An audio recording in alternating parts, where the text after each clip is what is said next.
What's in the box?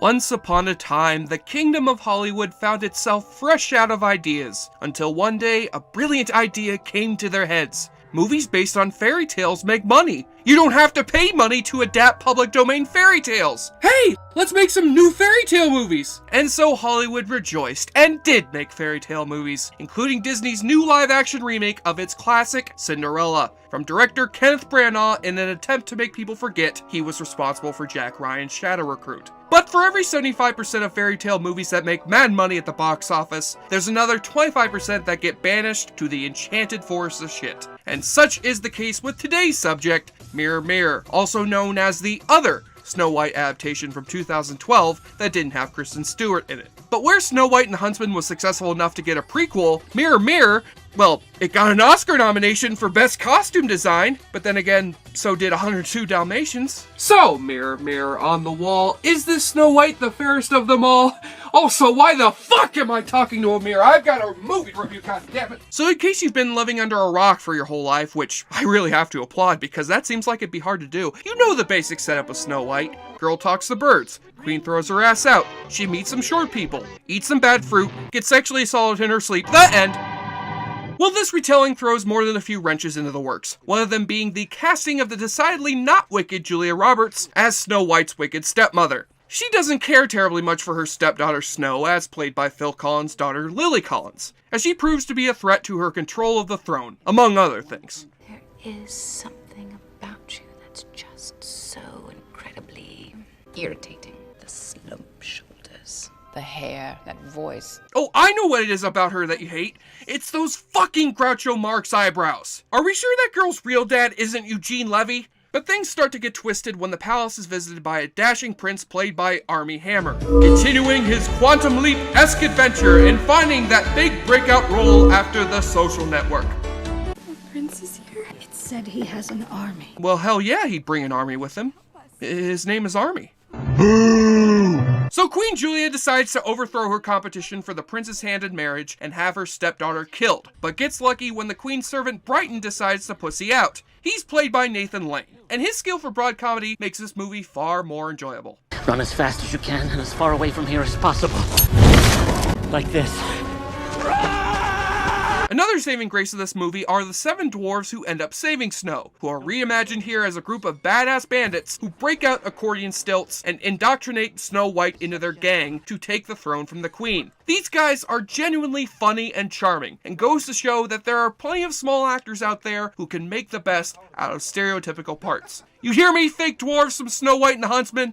But aside from those performances, as well as the amusingly bitchy queen played by Julia Roberts, the 2 leads we're saddled with in this flick are far less successful. As Snow White, Lily Collins is a damn pretty girl, but as a character who transitions from naive princess to wily thief, she doesn't pull off a convincing transformation and just stays fairly bland throughout most of the movie. And though we know Armie Hammer has got some talent, he's kinda left adrift in how to play his character here. When he's asked to play his character goofy, he plays him way too goofy. You have to take me back to my precious queen. I yearn for the nectar of her skin. When he's asked to play him straight, he goes far too straight, and even comes off as a dick sometimes. What the fuck's up with the ass spanking, dude? Are we watching 50 Shades of Snow now?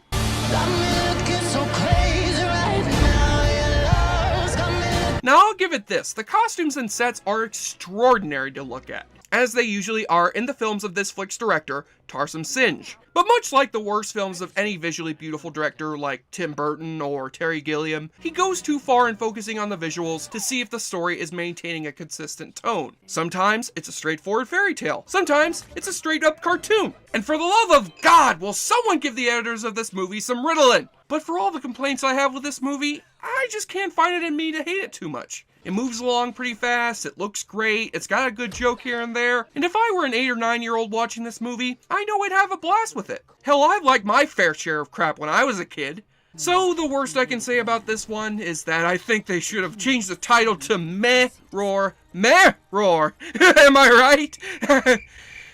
Okay, I May have stolen that one from Gene Shalit's pile of rejected jokes. But hell, I've already stolen his mustache, so don't worry, he'll be cool about it. Now it's time to drink along with the movie and make you happy, sleepy, and dopey all at once.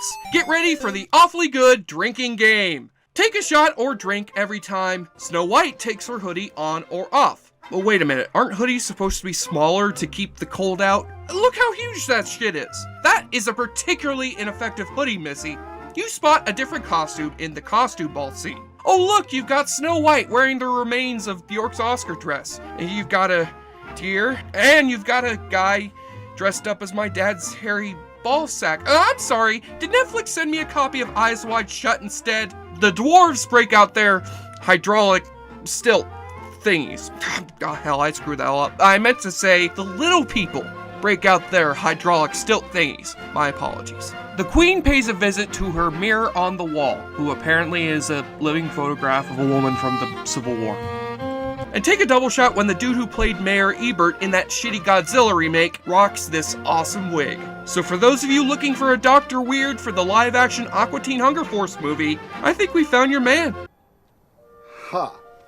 And on the nudie watch, well, aside from Armie Hammer's rippling pecs, you're getting zilch in this PG movie. So I would like to take the opportunity instead to let you know that Sean Bean pops up in this movie and manages to stay alive till the end of it. Hooray! Yay! On the enjoyableness continuum scale from Boulder Bruce, Mirror Mirror doesn't end up outdoing Disney, but casts enough of a spell to reach a 6 out of 10. Hi-ho! More like ho-hum! Okay, I'll stop with rejected Gene Shalit jokes. I'm sorry. I'm Jesse Shea for JoBlo.com, and before we wrap up this episode, allow me to introduce you to the vision that will now be haunting your nightmares from now on. Six-armed Nathan Lane!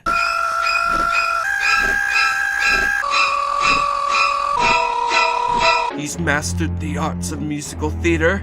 And eating your soul! Joe Blow, he sure likes to drink a lot. Joe Blow watches movie like the hero man. Joe Blow eats nachos like the sun. Hey everyone, Jesse Shade here from Awfully Good Movies. Thank you so much for watching. If you want to see me take on more good bad movies, click on any of the links you see here, or subscribe to see this show alongside all the great content that we offer here at JoBlo.com. And remember, I love you. Wait, that sounded wrong. But I do love you though.